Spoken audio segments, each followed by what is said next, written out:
పడిమెట్ల పైకెక్కి గుడికేగు భక్తులకు ఎదురొచ్చే బంగారు స్వామి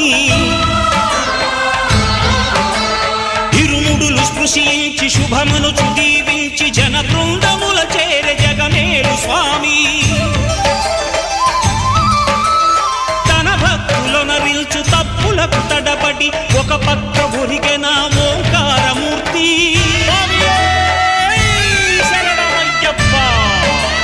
స్వాములందరూ తనకు సాయము కాగా ధీమంతుడై లేచే ఆ కన్య స్వామి